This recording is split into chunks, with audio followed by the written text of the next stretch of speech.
Hello दोस्तों, कैसे हैं आप सब। तो चलिए आज की कहानी स्टार्ट करते हैं।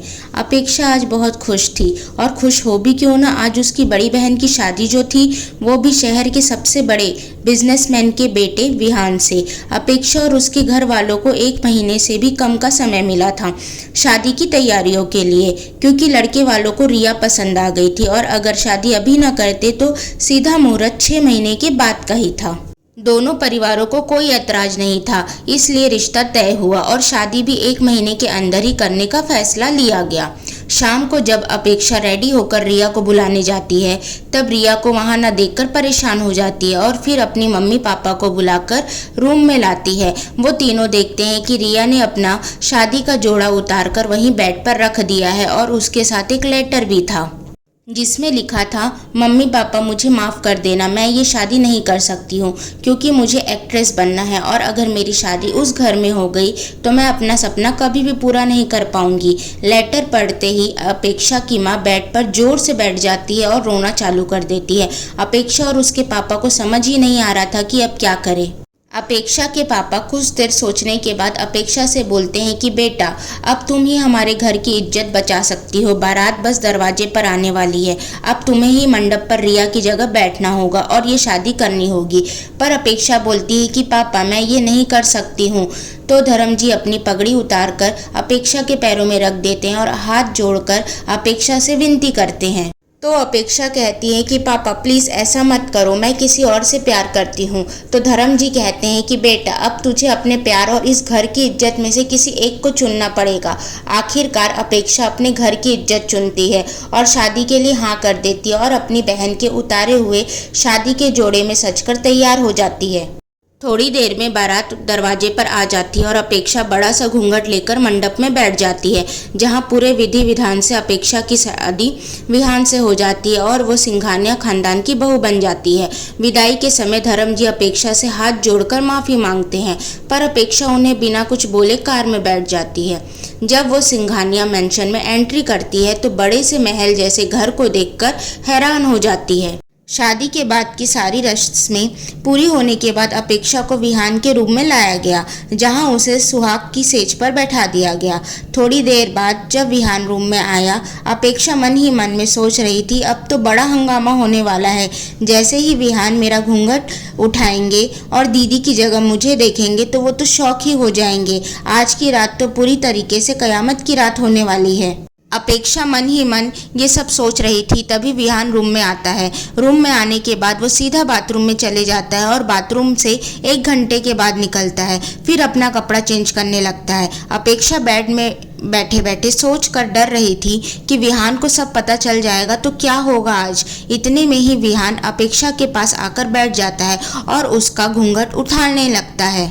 जैसे ही वो घूंघट उठाता है और घूंघट के पीछे अपेक्षा को देखकर जोर जोर से हंसने लगता है।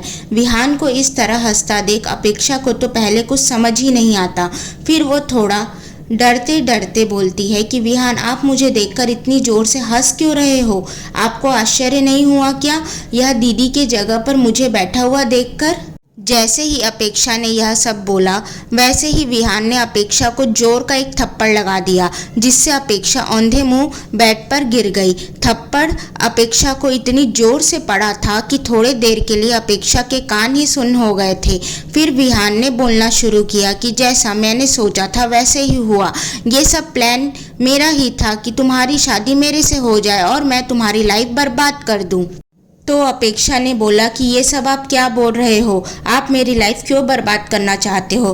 तो विहान ने बोला कि तुम्हें याद है आज से 2 महीने पहले कॉलेज में तुमने एक लड़के को सबके सामने जोर का थप्पड़ मारा था और कहा था कि ऐसे रईस बाप के औलाद होते ही है बिगड़े हुए। और फिर अपेक्षा को याद आता है कि कैसे एक दिन कॉलेज की कैंटीन में एक मास्क लगाए हुए लड़का एक लड़की को जबरदस्ती कोल्ड ड्रिंक पिलाने की कोशिश कर रहा था, जबकि वो लड़की लगातार मना किए जा रही थी। अपेक्षा को यह सब सही नहीं लगा और उसने उस लड़के को कोल्ड ड्रिंक पिलाने के लिए मना किया। तो उस लड़के ने कहा कि ये हम दोनों के बीच का मैटर है, तुम बीच में ना ही पड़ो तो अच्छा होगा। ऐसा कहकर वो लड़का फिर से उस लड़की को कोल्ड ड्रिंक पिलाने की कोशिश करने लगा। तो अपेक्षा से रहा नहीं गया और उसने उस लड़के को रोकने के लिए सबके सामने एक जोर का थप्पड़ लगा दिया।